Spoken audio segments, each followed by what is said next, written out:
Thank you very much for joining us tonight. Tropical Storm Debby continues to cause major problems in the Bay Area.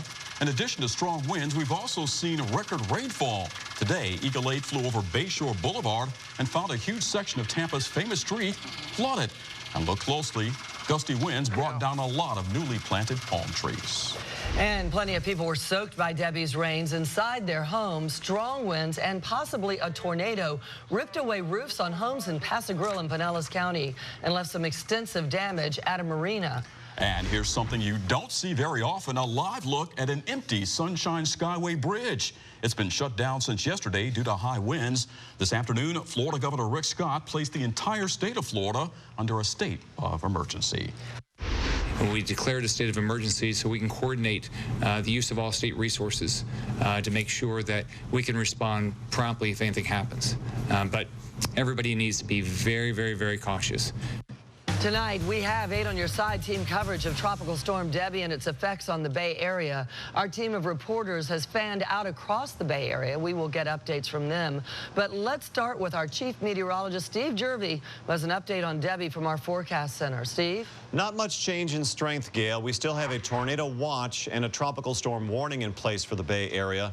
But the winds certainly are strong as yesterday, despite the fact that it's not as rainy or as violent in terms of weather-producing tornadoes. Take a look outside, not too far from the Sunshine Skyway Bridge. This is at the Los Don Cesar. This is not an official height 6 feet off the ground. It is quite a bit up there, but you can see those winds are consistently close to 50 miles per hour. That's well over tropical storm strength, and that's been going on here for the past hour or so. So you can see the onshore flow and some coastal flooding concerns. We've heard from folks along the beach areas. You can see some folks walking at the bottom of the screen there. So the seas are really up around this area.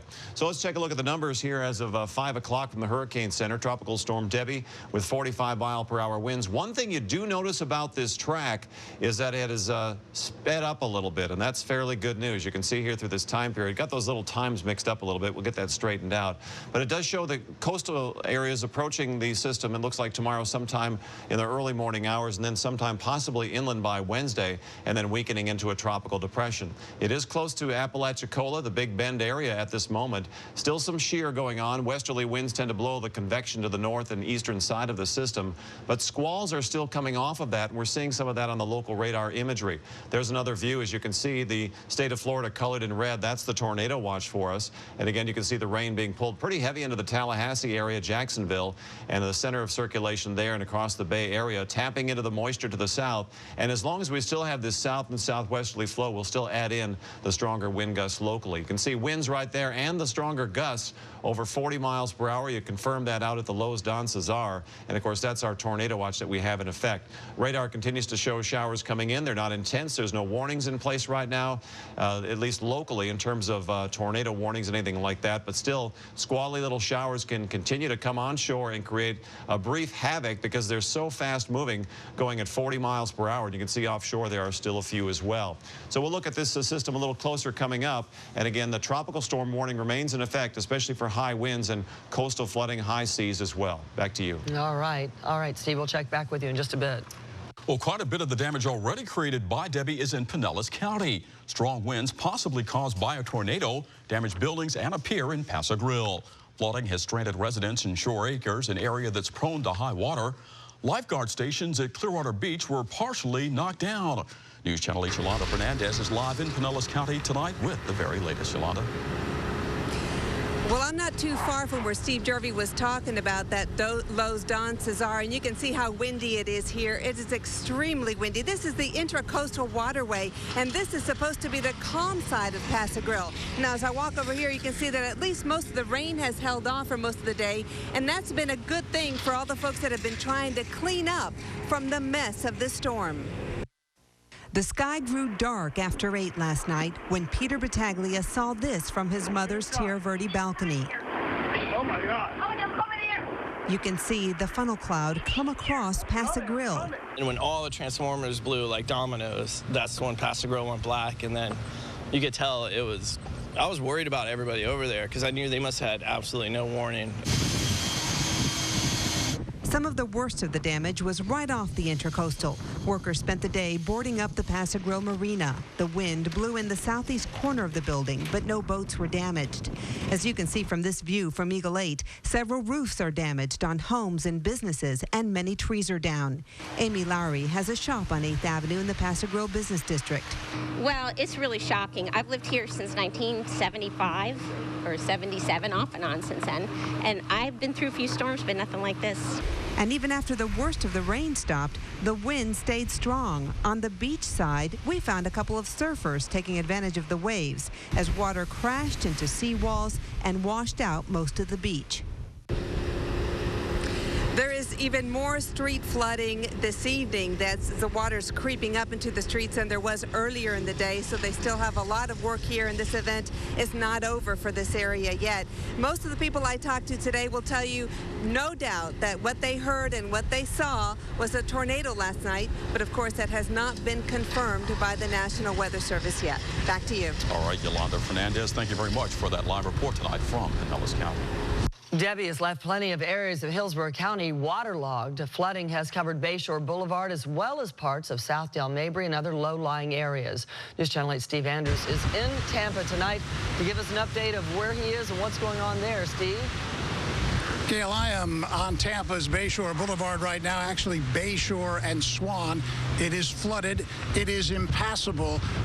And the water here is rising by the minute. In fact, the driveway that's behind me 90 minutes ago, it was bone dry, but now it's covered with a couple of feet of water. Water is crashing through the wall on Bayshore, and just beyond me here, you can probably see a red Honda that I could probably get you a pretty good deal on right about now. I wanted to let you know that the evacuation at the Sunrise Village assisted living facility earlier today was more of a precautionary move than an emergency one. But for people who live nearby, when the floodwaters came, all they had time to do was get out. 32-year-old Akeisha Jordan called these 15th Street apartments home since November. Now, her apartment is flooded with at least 4 feet of water. She says she's stuck because so is her car. What can I do? I have no idea. Right now, we're staying at a hotel temporarily. But other than that, I don't know what to do. Next door, Jerlene Moore says she awoke to a very damp experience. So this morning, the neighbors, they say, Miss Moore, please get out. You going on the flood. And I stepped out the sofa because I was asleep on the sofa.